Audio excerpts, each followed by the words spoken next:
कल 20 तारीख है और केंद्र सरकार के दिशा निर्देशों के अनुसार कल से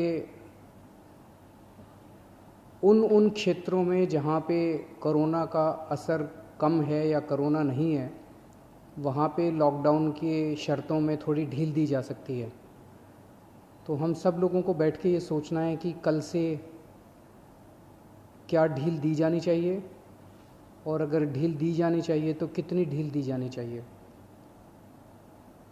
केंद्र सरकार का कहना है कि जो हॉटस्पॉट्स हैं और जो कंटेनमेंट जोन्स हैं उनमें ढील फ़िलहाल नहीं दी जानी चाहिए, क्योंकि वहाँ पे स्थितियाँ ख़राब हैं और अपने को कंट्रोल करने की ज़रूरत है।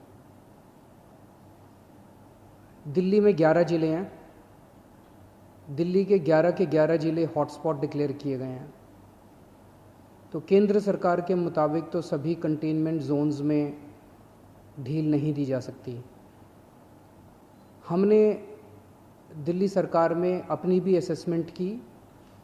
पिछले कुछ दिनों में मैंने कई एक्सपर्ट से बात की, लोगों से बात की, और उन सारी चर्चाओं का जो नतीजा निकला वो मैं आपके सामने रखना चाहता हूँ।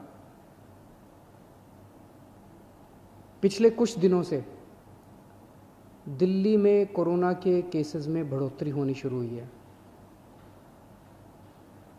हमने टेस्ट भी ज़्यादा करने चालू किए हैं। पिछले कुछ दिनों में हमने काफ़ी टेस्ट किए हैं दिल्ली के अंदर, और कोरोना के केसेस में बढ़ोतरी भी चालू हुई है।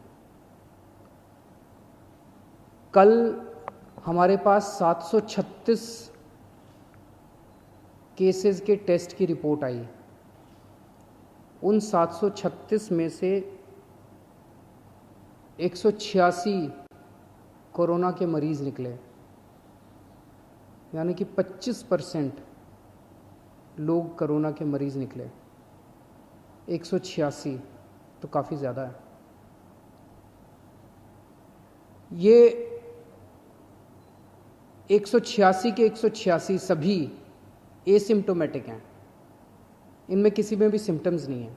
किसी को बुखार नहीं है, किसी को खांसी नहीं है, किसी को सांस की शिकायत नहीं थी। उनको पता ही नहीं था कि उनको कोरोना है। उनको पता ही नहीं था कि वो कोरोना लेके घूम रहे हैं इधर उधर। ये और भी ख़तरनाक बात है कि कोरोना फैल चुका है। बहुत सारे लोग कोरोना लेके घूम रहे हैं, और ये बीमारी ऐसी है कि किसी को पता भी नहीं चलता कि मुझे बीमारी हो गई है। कई बार सिम्टम्स नहीं आते, बीमारी हो जाती है।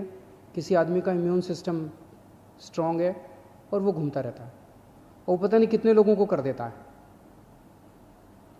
तो ये 186 लोग अपनी अपनी ज़िंदगी में घूम रहे थे।